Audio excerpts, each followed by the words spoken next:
এক সময় উদয়পুর নামে একটি গ্রামে মৃণালিনী নামে একটি মেয়ে থাকত। সবাই তাকে মীনা বলেই ডাকত। সে ছিল গরিব বাড়ির মেয়ে। তার বাবা ছিল না। তার মা তাকে ছোট থেকে অনেক কষ্ট করে বড় করেছে। তাদের একটা ছোট্ট মুদিখানা দোকান আছে, সেটা চালিয়েই তাদের সংসার চলে। তাদের গ্রামের উত্তর দিকে একটি পুরনো জমিদার বাড়ির পুরো মন্দির ছিল। সেই কালী মন্দিরে এখন তেমন আর পূজা হয় না। সেটি এখন প্রায় ধ্বংসস্তূপে পরিণত হয়েছে। একদিন মীনা সেই গ্রামের উত্তর দিকে গিয়েছিল রান্নার জন্য কিছু কাঠ আনতে। তার বাড়ি আসতে সন্ধ্যা হয়ে যাওয়ায় সে সেই কালী মন্দিরে আশ্রয় নিল। সে অনেক ক্লান্ত থাকার কারণে ঘুমিয়ে পড়েছিল। তখন অনেক রাত। হঠাৎ তার ঘুম ভাঙে ঘন্টার শব্দ। সে দেখল চারিদিক অন্ধকার, ঝিঁঝি পোকার ডাক। সে অনেক ভয় পেয়ে গেল। হঠাৎ সে লক্ষ্য করল কেউ যেন দাঁড়িয়ে আছে তার থেকে কিছুটা দূরে। কে কে ওখানে? ওখানে কে দাঁড়িয়ে আছে? কোনো উত্তর না পাওয়ায় মীনা আবার অন্ধকারের দিকে তাকিয়ে জিজ্ঞাসা করল, কে কে ওখানে? উত্তর দিচ্ছ না কেন? কে তুই? এখানে তুই কি করছিস? তুই জানিস না এখানে কেউ আসে না? তোর সাহস হলো কি করে এখানে আসার? আমি বলি কাট কাটতে এসেছিলাম আর ক্লান্ত হয়ে এখানে বসে ঘুমিয়ে পড়েছিলাম। আমি বুঝতেও পারিনি কখন রাত হয়ে গিয়েছে। আমাকে আমাকে দয়া করে ছেড়ে দাও। আমি আর কোনোদিন এখানে আসবো না। তোকে ছেড়ে দেব? হ্যাঁ,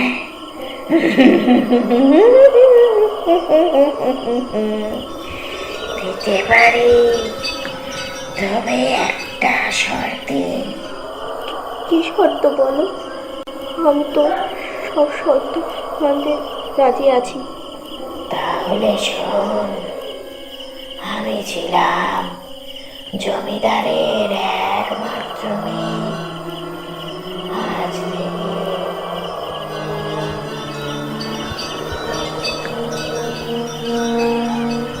কিন্তু আমি কিভাবে শাস্তি দেব তাকে? আমার কাছে তো কোনো প্রমাণ নেই। একটা প্রমাণ আছে, তবে এইটুকু বলতে পারি, এই মন্দিরের যে পুরোহিত পূজা করতেন, সেই পুরোহিত কিছু জানতে পারে। সে তো ঠিক, কিন্তু আমি তাকে কি করে বুঝবো? আমি তো তাকে চিনি না। সে আমি জানি না, তুই কিভাবে খুঁজবি? আমার যেটুকু বলার আমি বলে দিয়েছি। তুই যদি খুঁজতে পারিস তাহলে ভালো, আর না হলে মৃত্যুর জন্য প্রস্তুত হও।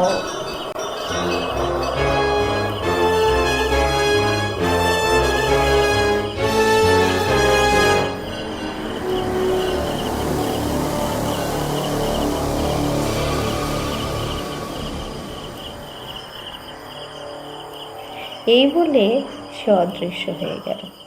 মীনা লক্ষ্য করল যে রাত শেষ হয়ে ভোরের আলো ফুটেছে। সে সেখান থেকে চলে গেল এবং বাড়ি ফেরার সময় সে একটা কথাই চিন্তা করতে লাগলো যে সে কিভাবে সেই পুরোহিতকে খুঁজবে। এই কথা ভাবতে ভাবতে সে বাড়ির পথে ফিরে এলো। বাড়ি আসার সাথে সাথে তার মা তাকে জিজ্ঞাসা করলো, কি রে, তুই সারা রাত কোথায় ছিলি? তোকে অমন শূন্য দেখাচ্ছে কেন? কি হয়েছে মা? তুই এত কি চিন্তা করছিস, আমাকে বল। মিনা তার মাকে সব ঘটনা খুলে বলল। সব ঘটনা শোনার পর মিনার মা মিনাকে বলল, আমিও কিন্তু এই কথাটা তোর দাদুর মুখে শুনেছিলাম। তবে কি মা সেই পুরোহিতের বংশধর আমরা? হ্যাঁ, উনি ছিলেন সেই মন্দিরের পুরোহিত আর আমার দাদা শ্বশুর। আচ্ছা মা, দাদু কি তোমাকে এই বিষয়ে কিছু বলেছে? না, তেমন কিছু বলেনি। তবে আমার মনে হয় তোর বুড়ো দাদুর বাক্সে কিছু থাকলেও থাকতে পারে। কিন্তু মা, সেই বাক্স এখন আর আছে? হ্যাঁ আছে, সেটা তোর বাবা যত্ন করে রেখে দিয়েছিলেন। তার শেষ স্মৃতি হিসাবে আমি সেটা এখনো আমার কাছে রেখে দিয়েছি।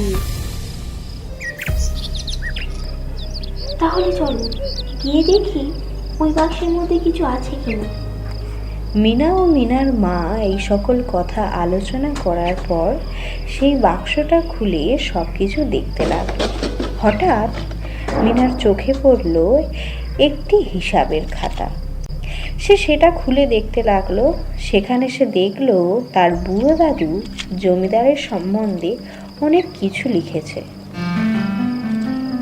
উত্তরে নয়, দক্ষিণে নয়, পশ্চিমে যাও হেঁটে, 2 পা গুনে 4 পা ফেলো, মেলাও ছন্দে। দেখতে পাবে সামনে গেলে ছোট্ট একটি পাহাড়, ধরতে পারলে খুলে যাবে গুপ্তধনের বার। সব কিছু দেখে বুঝে মিনা ঠিক করলো সে পুলিশের কাছে গিয়ে সব বলবে। এই ভেবে সে পরের দিন তার মাকে নিয়ে থানায় গেল এবং পুলিশকে সব ঘটনা বলল। কিন্তু পুলিশ তাকে বলল,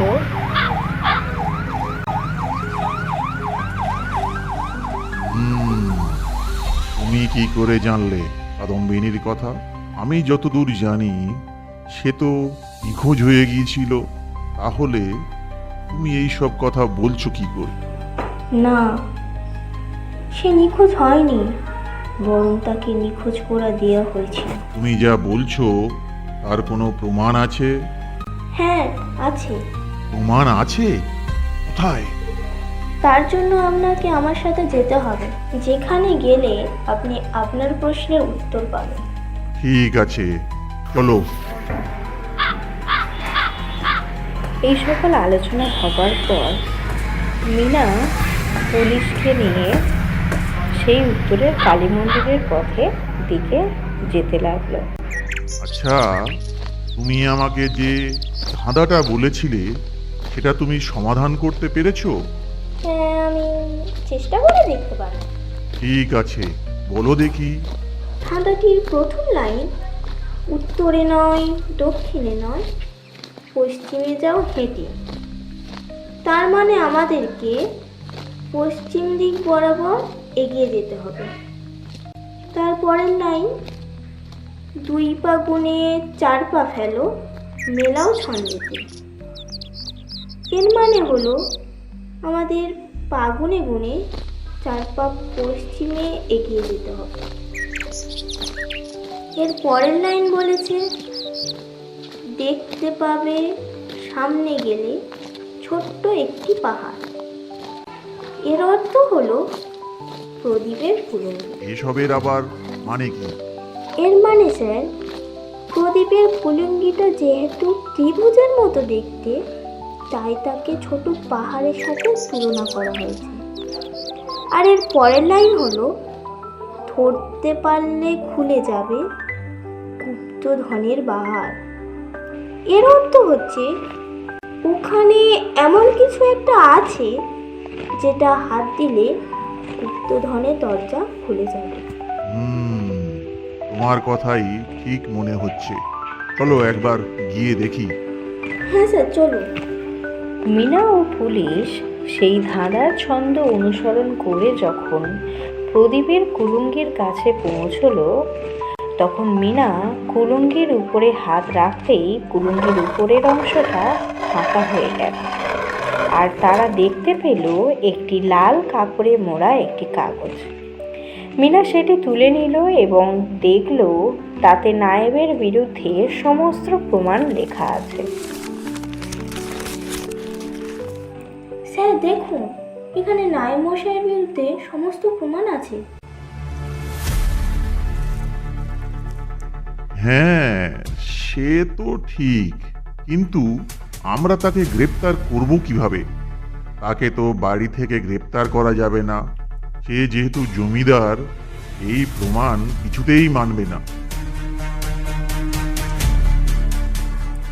একটা উপায় আছে স্যার, নায়েব মশাইকে গ্রেপ্তার করতে একজনই আমাদের সাহায্য করতে পারে। কে সে? কে আমাদের সাহায্য করবে?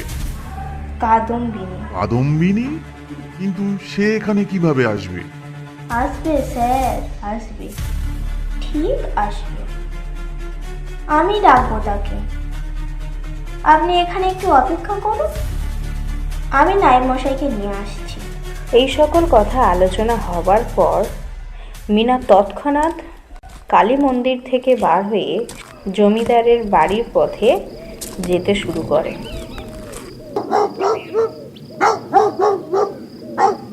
জমিদার মশাই, আপনার সাথে আমার একটু কথা আছে। তুমি কে? কি বলছো বলো। জমিদার বাবু, আমি মিনা। আমি কাল আমাদের বাড়ি পরিষ্কার করতে গিয়ে আমার দাদুর বক্সে দুধনের সন্ধান পাই। আমি ভাবলাম আপনাকে সবটা জানানো উচিত। কোথায় কোথায় গুপ্তধন? মিনা সেই ধাঁধাটি জমিদারের হাতে দেয়। জমিদার কিছু বুঝতে না পেরে মিনার কাছ থেকে ধাঁধাটির সমস্ত সমাধান জেনে তাকে নিয়ে সেই উত্তরের পোড়া কালী মন্দিরের দিকে যায়। সেখানে গিয়ে মিনা সেই ধাঁধা অনুযায়ী প্রদীপের কুলুঙ্গিটার কাছে নিয়ে যায় আর চিরকুটটা দেখায়। সেটা দেখা মাত্রই জমিদার বাবু চমকে ওঠে। কি রে জমিদার মুখনাথ, মনে পড়েছে সেই দিনের কথা, নাকি আমি মনে করিয়ে দেব? কে তুই? এইসব কথা জানলি কি করে? আমি কে সেটা না হয় তুই পরেই জানতে পারে, আগে নিজের মুখে সব সত্যিটা স্বীকার কর। না, কিছুতেই না, আমি কিছুই বলবো না। তার আগে আমি তোকে মেরেই ফেলবো। এই বলে জমিদার যখন মিনার দিকে এগিয়ে যেতে লাগলো, তখন সারা মন্দির অন্ধকারে ঢেকে গেল। চারিদিকে ঘন্টার শব্দ, আকাশে বিদ্যুৎ চমকাচ্ছে। হঠাৎ কেউ কর্কশ কণ্ঠে বলে উঠল, কে রে শয়তান, তুই কি ভেবেছিস তোকে এখানে এমনি এমনি আনা হয়েছে? এ কথা বললো? আমার সামনে এসো, এসো বলছি। কে রে, চিনতে পারছিস আমাকে?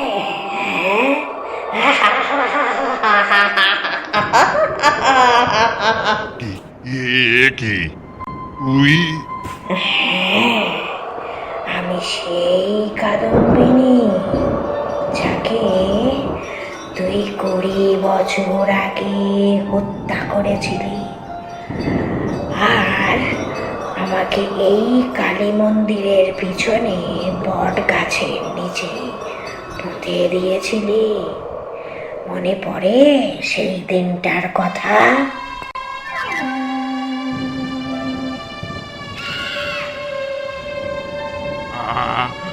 আমি যা করেছি ভুল করেছি, আমাকে ছেড়ে দাও।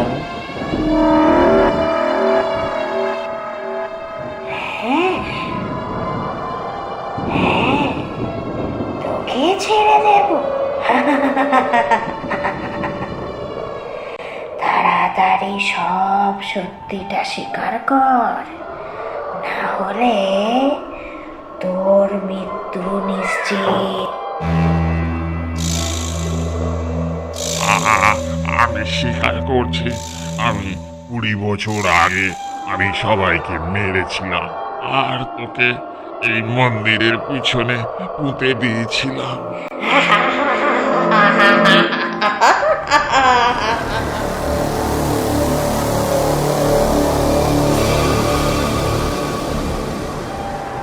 স্যার, আপনি একে অ্যারেস্ট করুন।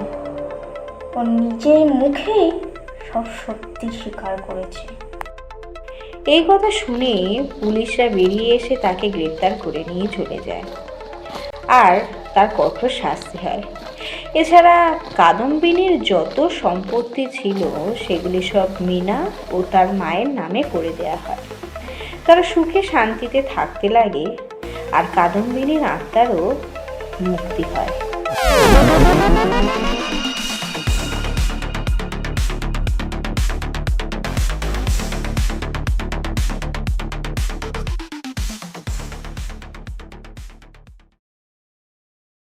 বন্ধুরা, আপনাদের গল্পটা কেমন লাগলো জানাবেন। আমরা নতুন পথ চলতে শুরু করেছি।